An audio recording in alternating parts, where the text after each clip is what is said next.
All right, so the winter window has just finished. It just closed. Fabrizio Romano is now going back to bed, sleeping till the summer. We got Ben. This is the first soccer or football video that I'm doing on the channel. It's a winter transfer review. You're going to be getting some soccer content from me from time to time when major shit happens, like World Cup stuff, possibly Champions League. And once I get in Elgato, you're going to be getting a lot of FIFA stuff as well. So yeah, Ben, welcome back onto the channel. Obviously, we got you as a host. Link to Ben's channel is going to be in the description down below. Probably going to pop it up a few times randomly throughout the video too, because he edits all my videos.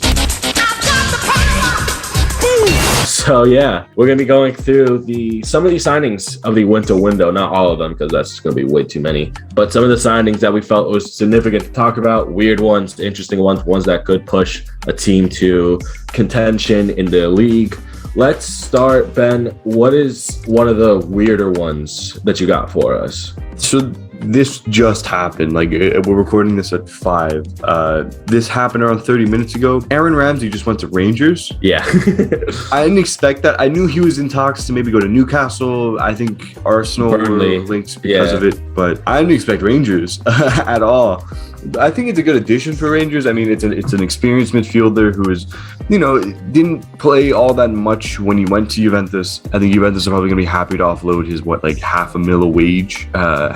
Something ridiculous, like it's 400,000. Exactly. So I think it's a good move. I'm sure Rangers aren't paying nearly as much, but to me that was like incredibly surprising, because it was just like it's a big name going to Rangers that you just kind of don't think about, and all of a sudden you're like, oh wow, in that sort of sense. But yeah, that's probably one of the more surprising ones, I would say, off the top of my head at least. Brandon, what do you have? So I have Adama Traore to Barcelona on loan with a 30 million option to buy. I get wanting to buy Spanish players, especially those that came through your academy, but what does Adama Traore add to what Barcelona is trying to do, to what Xavi's trying to do? Here we go. Focus. Speed. I am speed.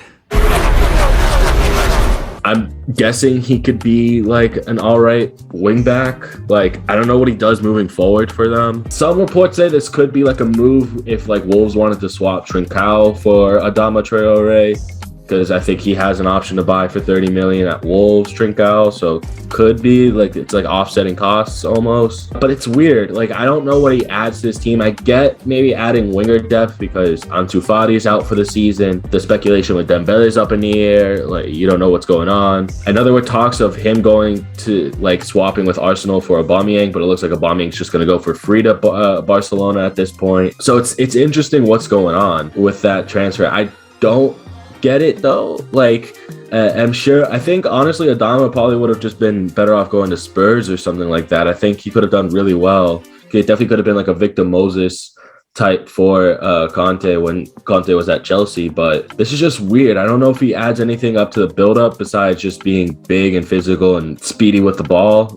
He's a good dribbler, but he doesn't really provide anything else. And that to me is just a weird one, because like I said, I guess because he's Spanish, like that's a good reason why, but yeah, it's just a little weird to me. I think it's sort of the thing that you kind of know what you're getting with him. Not like there is a base with it. There are games where you can see him just rip apart defenses and miss the goal from 2 feet out. Like it's just what happens with him. I'm kind of indifferent on the move. I mean, it's a loan move. Wages are probably covered. It's 50-50 in a way, or maybe not. I think Barca's covering 100%, if I'm not mistaken. Yeah, so it's not surprising that something like this would happen. They did spend big. They got Ferran Torres.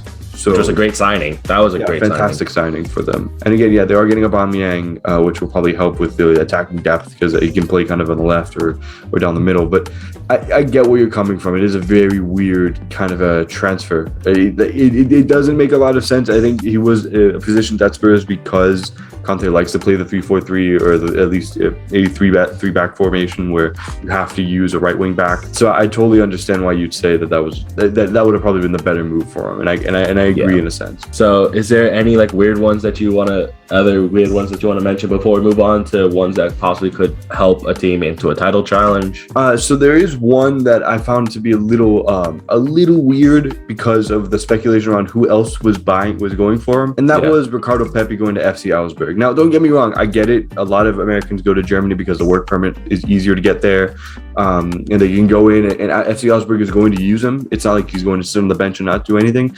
But if you have the chance to go to a team like Ajax, which were reportedly interested in Ricardo Pepi, I think I'd pick them. Right. No, that is, but like it's also like Haller is just such in good form. Like, is he really gonna like take over the starting role for Haller? You know what I mean? For Ajax, I get that, but also the thing is with Ajax, it's always promoting youth. No, 100%. 28 years old, and they're going to get rid of Ten Hag this season. I mean, Ten Hag's leaving. In almost every account, Ten Hag is going to leave.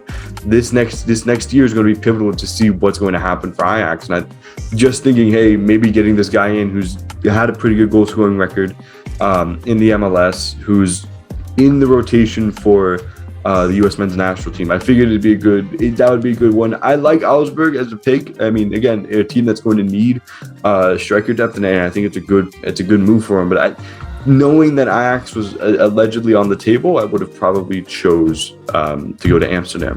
For me, one last weird one is Weghorst from Wolfsburg to Burnley.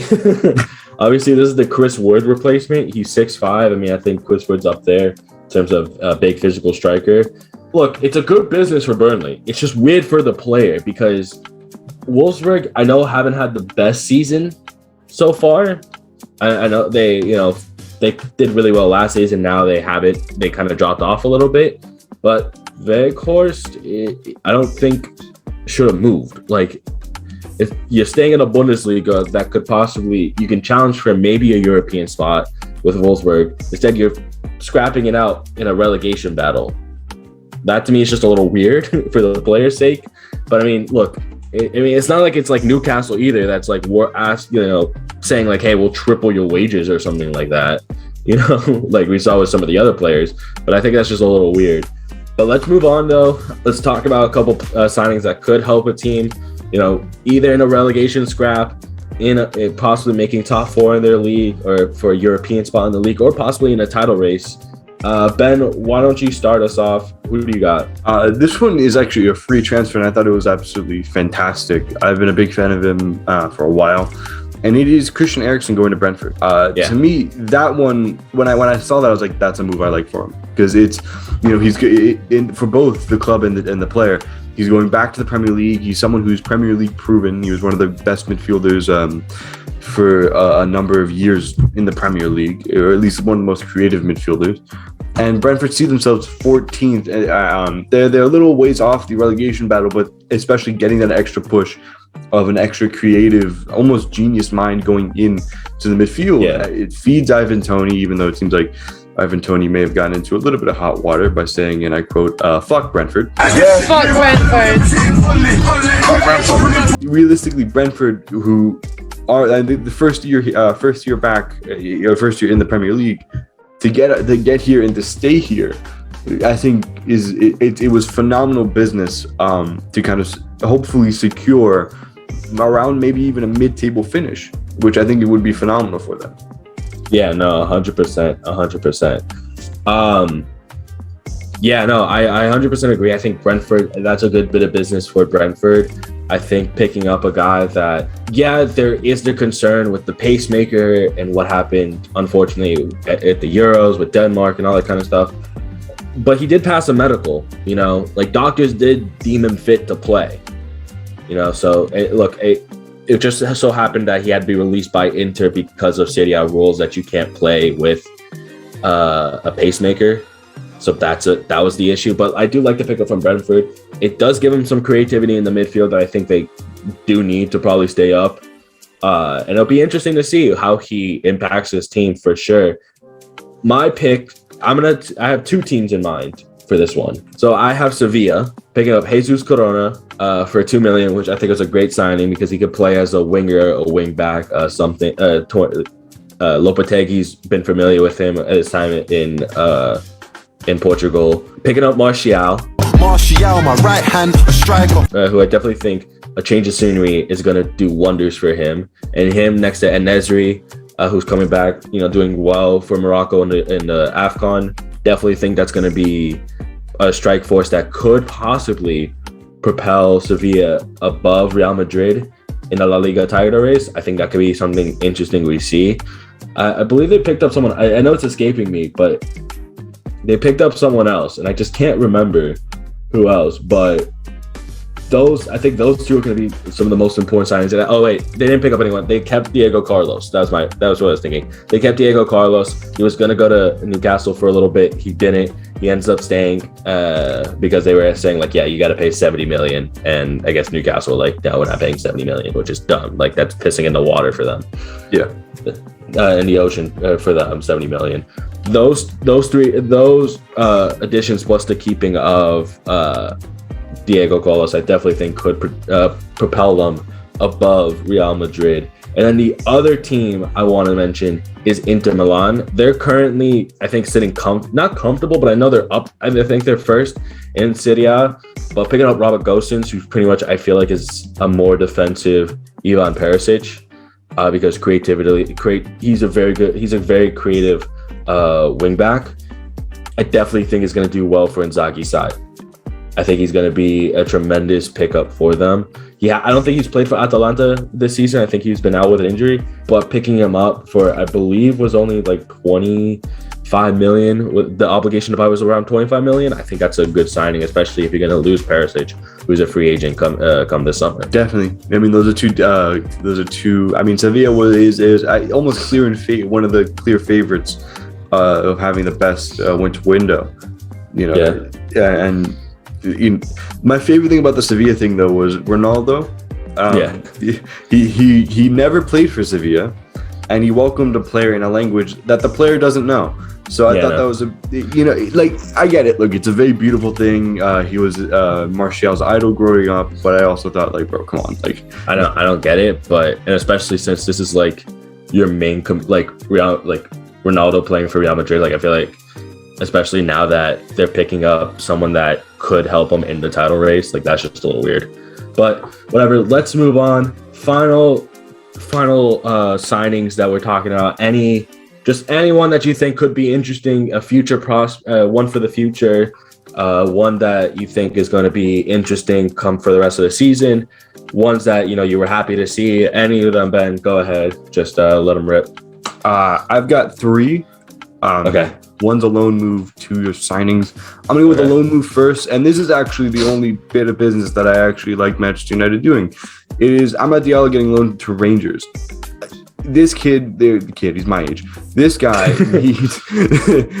needs game time. He needs it. And yes, while the winger depth is thin due to recent developments, Manchester United getting all their guys out, getting Jimmy Garner loaned out, getting Teden Mengi loaned out, and now getting Amad Diallo loaned out is phenomenal. They've all been playing incredibly well. Laird and doing well in the championship too, with Bournemouth. Exactly. And you can turn around and say, hey, Garner's been playing phenomenally for 2 years. You have Teden Mengi, who, I mean, if it wasn't for Derby, Derby almost going broke and needing to get money, he'd probably be there again, and Wayne Rooney would be singing his praises, and he'd be playing phenomenally as an 18, 19-year-old as a center back in the championship. That's phenomenal. Yeah. And Amad Diallo, who scored on his debut for Rangers, I mean, it was a tap-in, but hey, opportunistic. That's not a bad thing. He also overall played pretty well. These guys need game time, so getting them loaned out is good, and having them play well is just the reward for that. The second one I want to pick, and this is a little bit of a homer pick. Brandon knows how big of a fan I am of his, but it is Dale DK going from Orlando to West Brom. He was a reason as to why Barnsley were challenging for promotion when he got loaned out that year.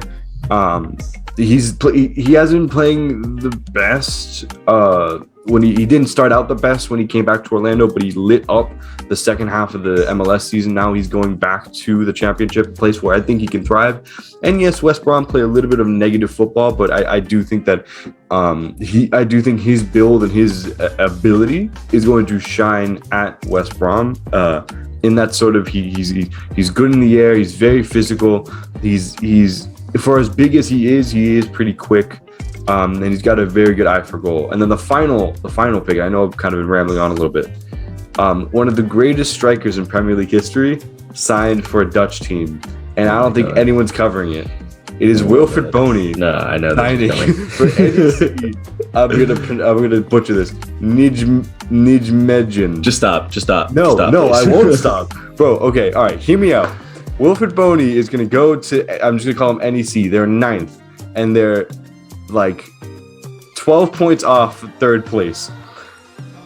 Don't be surprised. For what? For UEL spot? For European spot. Don't be surprised that they'll be in the top the conference league. race. For the conference league. They'll be in the conference league because of Wilfred Boney. Don't be surprised. Come on, Wilfred Boney. Score some goal. NEC Nijmegen. We go wild. All right. I'm telling you, that's the greatest deal he was on a free too. Like, I'm sorry. Right. That's the greatest that was done this window. All right. Shut up. So obviously there's been others. I just want to quickly mention that I think the most boring one is Dusan Vlahovic going to Juventus. Like, who would have thought, like, a great striker, big Serie A talent goes to the biggest Serie A team. Yeah, exactly. Like, going the best striker right now in the Serie A for the past year is going to the best team in the Serie A. I mean, not standings wise, but just overall history wise, you can argue. Yeah, it's boring, but I do like what Fiorentina has done. His replacement with Arthur Cabral from Basel. I haven't known too much about him besides just reading up on some reports. Apparently, he's a phenomenal striker and has pretty much the exact same output that Vlahovic has, but in Switzerland. So I know it's a big step up from Switzerland to Serie A, but I don't think there's going to be a lot of pressure in Fiorentina for him to produce. So I definitely think he's going to do well there. I think the 2 signings that Spurs made this window today in Bentancur and Kulusevski, I know definitely Paratici rating his old club, but still I like the 2 signings. I think Bentancur could definitely be an all-action midfielder that Conte wanted, and Kulusevski has been someone that Conte has been wanted since he was at Inter when Kulusevski was at Parma. So I definitely think he's going to do well under that, especially since I know they haven't moved on from Lucas Moura, but he's been playing really well, and Steven Bergwijn. But I definitely think those two, but I think if you can get Kulusevski going, I think he could definitely be one of the best talents that Spurs have on their roster moving forward. And then the last one I want to mention that I think was a really good piece of business, and I hate to mention it because actually 2. Hate to mention it because one's a rival, Liverpool. One's a rival of Manchester United. Liverpool picking up Luis Diaz, the Colombian winger from Porto. I think that's definitely a great pickup from them. Look, you're gonna have to replace Sadio Mane and Salah at some point. He could fit one of those winger spots for you. He's one for the future. Him and Jota, I definitely think is gonna link up and do well in the Premier League. That's a pacey, creative attack force right there. Especially if you can't agree to terms with Salah this contract terms to Salah this summer. I definitely think he could be gone. And then the last one is a heartfelt one for me is Donny van de Beek finally being free and joining Everton on loan. Hopefully we can see the Donny that we saw bits and pieces of when he actually played for Manchester United and when he was at Ajax. But yeah, that is it for us. I'm gonna be doing a video covering some of the ranking some of the greatest window signings of this past transfer. I can't talk right now. I feel dead because I'm sunburnt. But I'm gonna be ranking all of the winner signings that I deem the most important. I have about 20 or 30 that I have saved to do. So if you guys want to see that, make sure to subscribe and turn on post notifications so when I post it. But yeah. Again, thank you guys so much for watching. Ben, it's been fun doing this again. Go sub to his channel. Link will be in the description down below. Take it easy. Have a good one, and peace.